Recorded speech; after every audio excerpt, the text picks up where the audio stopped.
તમારો અવાજ કપાય છે. આ સમસ્યા મોબાઈલ ઉપર કાયમી છે. આજે આ મુદ્દા ઉપર આપણે કરીશું ચર્ચા અને આનું શું છે સમાધાન તેનો પણ અમે બતાવીશું રસ્તો. મોબાઈલ આપણા જીવનનું એક અભિન્ન અંગ બની ગયું છે. આપણા દેશમાં આપણે હવે મોબાઈલ વગર જીવી શકીએ તેમ નથી, પરંતુ એકબીજા સાથેની વાતચીતમાં અવારનવાર આપણને એક વાત સાંભળવા મળતી હોય છે અને એ કોમન હોય છે, અને આ વાત છે તમારો અવાજ કપાય છે. મોબાઈલ કંપનીના ટાવરથી તમે થોડા દૂર જાઓ એટલે આ પ્રકારની સમસ્યા આવતી હોય છે, અથવા તો વાત કરતા કરતા ટાવર નેટવર્ક છોડી દે તો પણ આ પ્રકારનો પ્રશ્ન સર્જાતો હોય છે. આજે અમે આપને જણાવીએ છીએ કે કેવી કેવી પરિસ્થિતિમાં મોબાઈલમાં વાતચીત કરવામાં આપણને તકલીફનો સામનો કરવો પડે છે. જેમ કે તમે ટ્રાવેલિંગ કરતા હોવ ત્યારે વાતચીતમાં આપણે એટલા વ્યસ્ત હોઈએ છીએ કે આપણે ટાવરના નેટવર્કથી દૂર જતા રહીએ અને તો પણ આપણને ખબર પડતી નથી.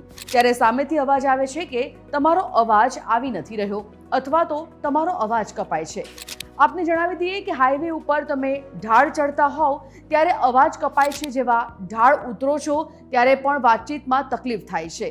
આવા સમયે શું કરવું જોઈએ? તો એનો એક જ જવાબ છે કે તમે હાઈવે ઉપર ગાડી ઊભી રાખીને વાતચીત કરી શકો છો, અથવા તો ઢાળ ઉતરો છો ત્યારે વાતચીત કરવાનું ટાળો. હાઈવે ઉપર જ્યારે તમે ફૂલ નેટવર્કમાં હોવ ત્યારે વાતચીત કરવાનો આગ્રહ રાખો. ઘણીવાર આપણે વાતમાં એટલા બધા મશગુલ હોઈએ છીએ કે આપણે નેટવર્કમાં છીએ કે નેટવર્કથી દૂર એનો ખ્યાલ પણ આપણને રહેતો નથી. એટલે કોશિશ એવી કરવી કે ટ્રાવેલિંગ દરમિયાન આપણે નેટવર્કમાં હોય ત્યારે મોબાઈલ ઉપર વાતચીત કરવી, નહીંતર વારે ઘડીએ એક જ અવાજ સાંભળવા મળશે કે તમારો અવાજ કપાય છે. આ ઉપરાંત વૃક્ષ અને ઝાડની નીચે પણ તમે જ્યારે આવી જાઓ ત્યારે પણ અવાજ કટ થવાની ફરિયાદ આવતી હોય છે. આપણને ખ્યાલ નથી હોતો કે આપણી કાર વૃક્ષોની નીચે આવી છે, જેના હિસાબે વાતચીત સરળતાથી થઈ શકતી નથી. એટલે જ્યારે તમારી ગાડી ઊભી હોય અને તમે વાતચીત કરતા હોય ત્યારે તમારા ઉપર નજર રાખવાની કે ઝાડની નીચે તમે પાર્ક કરીને નથી બેઠા ને, અને જો તમે બેઠા અને વાતચીત કટ થાય તો તમારી કારને ઝાડથી દૂર લઈ જશો તો વાતચીત સરળ બની જશે. ઘણીવાર આપણા ઘરમાં પણ આપણે આ સમસ્યાનો સામનો કરતા હોઈએ છીએ.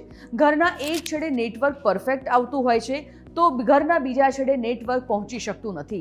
ત્યારે ઘણીવાર ઘરમાં પણ અનેક લોકોને આપણે સાંભળતા જોયા છે, મારા ફોનમાં ટાવરની સમસ્યા છે, પણ એ ટાવરની સમસ્યા નથી હોતી. તમે જે બીજા છેડે ગયા છો ત્યાં નેટવર્ક પ્રોપર આવતું નથી હોતું.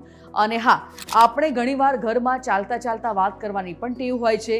આપણને ખ્યાલ નથી આવતો હોતો, પરંતુ એ સમસ્યા હોય છે કે ઘરના દરેક ભાગમાં મોબાઈલનું નેટવર્ક પ્રોપર આવે એ જરૂરી નથી હોતું. એક છેડેથી તમે જ્યારે બીજા છેડે જાઓ છો ત્યાં કદાચ એવું પણ બનતું હોય છે કે નેટવર્ક પ્રોપર નથી આવતું હોવાને કારણે મોબાઈલમાં વાતચીત કરવાની તકલીફ થતી હોય છે.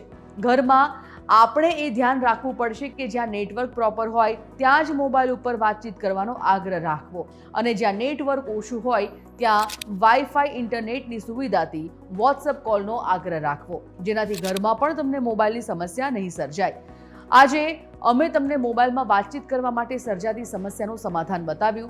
અમે બતાવેલા રસ્તા ઉપર ચાલશો તો તમારો અવાજ કટ થાય છે અને ઘરમાં મોબાઈલમાં ટાવરની સમસ્યા છે આ સહિતના સવાલોનો અંત આવી જશે.